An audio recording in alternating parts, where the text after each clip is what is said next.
We are back, Christine, Daniela, and Matt, with a look at who is already running and who might, starting with former Secretary of the State Susan Bysiewicz, who announced her intentions on Monday, even before Senator Lieberman had said anything formally about getting out. 2010 was not easy for her. She explored, she says, running for governor and was a front runner, but then she switched to look at a run for Attorney General, only to be ruled ineligible for that position. And then the mess on Election Day in Bridgeport, with the shortage of ballots that held up the results, ended her time in controversy. Still, she says internal polling puts her ahead of most possible candidates and even Senator Lieberman if he were to run again. I think that things happen for a reason. The positive thing about the 2010 election cycle was that in the end, elections couldn't be bought, not for governor, not for United States senator. The voters in Connecticut are very smart. They look carefully at who the candidates are, what they bring, and what their ideas for the future are. And I think that's what matters in campaigns, not negativity and millions of dollars. Now, as of this taping, Congressman Chris Murphy has also formally announced that he will seek the seat, and of course lots of other names are being tossed around. But let's begin with Susan Bysiewicz about what you think her chances are, and is she right that voters don't care about what happens? You know, she is a tough campaigner. She is a tough cookie, but I think voters will remember 2010 and everything that happened. You know, she can go out there. She's actually does very well amongst women, which Linda McMahon did not in the 2010 cycle. I would really like to see a Susan Bysiewicz, Linda McMahon head-on-head matchup. Just don't wear WWE garb. Yeah. Matt, what do you think? Well, look, I think that people are not going to remember everything that happened in 2010, which Susan was involved with. But I think that she's put herself once again in this situation where people see her opportunism more than her desire to serve the public.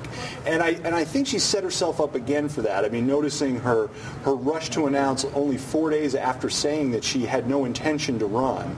And you get the feeling that if there was an open position that's slightly better than unemployment, she would go for it. So I think that is going to be the problem with her candidacy. But I do agree, she does very well with women. She's tenacious. She's smart.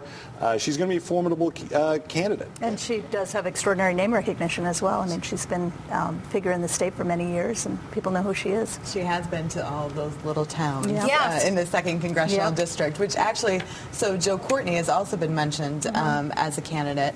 And I think that he is positioned politically in an interesting position because he knows all the little towns and all of the delegates in the 2nd Congressional District, which takes up a large geographic area. It may take Chris Murphy 6 months to get through that much of the state. And, you know, and he wants to do a door-to-door kind of grassroots campaign.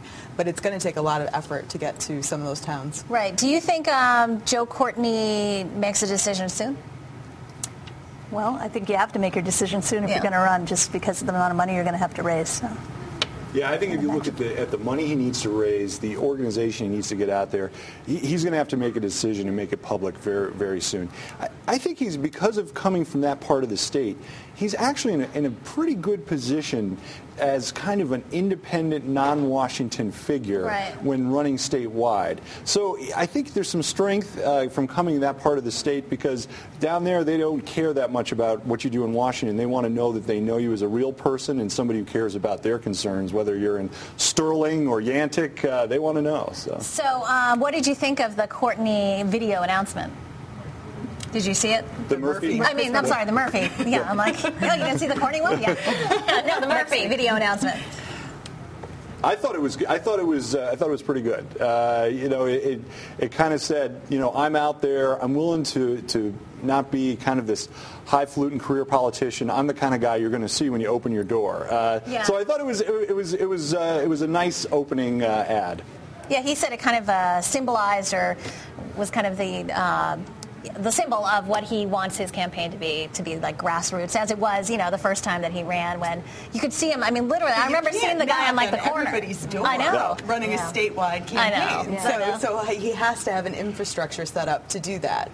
And it's just a very daunting task. Who will Senator Lieberman's supporters, who will they gravitate to or towards? Well, I think that's difficult to say. I think, any role that he could play would probably be more effective in the general rather than thinking about, the primary. But, it's hard to say right now where his kind of old school group of Democrats that are left in the party and vote in the primary are going to go. They might be attracted to Chris because of his youthful enthusiasm. They might be very attracted to Joe Courtney because he seems to be kind of an independent outsider. And some will clearly be with Susan. So it's hard to say right now. Right. And, of course, there's a whole list of other people who might throw their hat into the ring. We were talking about Ted Kennedy Jr. And, Daniela, you said that you'd heard that he'd had lunch with Chris Dodd. Yes, it was all over Twitter this afternoon that him and Chris Dodd were having lunch together in the Russell Office Building cafeteria, U.S. Senate. So, who knows? Yeah, maybe that was planned exposure. It'd be great to be a fly on the wall for that conversation, right? Yeah.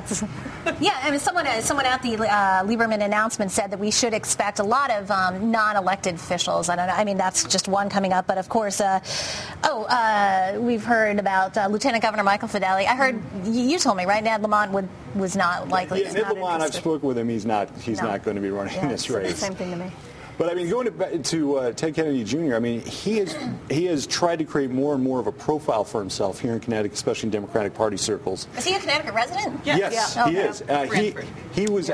He appeared in a television ad for Ned Lamont. Mm-hmm. So he was getting some face time even during the 2010 governor's race. He did an ad for Blumenthal as well. Yes, yeah. And he's an attorney, right? Is he an attorney? Yes. Yeah. What's interesting is I've heard that, people like his wife, Kiki, a little bit better than him and would like to see her run. Oh, wow. All right, well. And then, of course, as you mentioned, Linda McMahon, who some people say never stopped really running for Senate. But she released that announcement saying that she was still considering how best to use her voice in Connecticut. Yeah.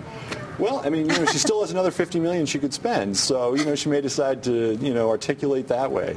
I wouldn't be surprised if we didn't hear rumblings from Chris Shays because he has an apartment that he bought in Stamford, even after he had sold his house in Bridgeport. So he is still in the mix, and he's been talking to some folks I've heard, not necessarily about running for Senate, but there's some word out there that he may think about getting into the race, which would be very interesting. What about David Walker, the former U.S. Comptroller? I've heard that he might be interested also. So on the Republican side, we think we already know who the players are. We're thinking Foley, we're thinking McMahon, we're thinking Simmons, but there might be a few more folks who come out of the woodwork to liven up the next 2 years. Yeah, it certainly is going to be interesting. So coming up ahead, the domino effect of Senator Lieberman's departure. We're going to continue our discussion talking about how it affects Connecticut's political power grid.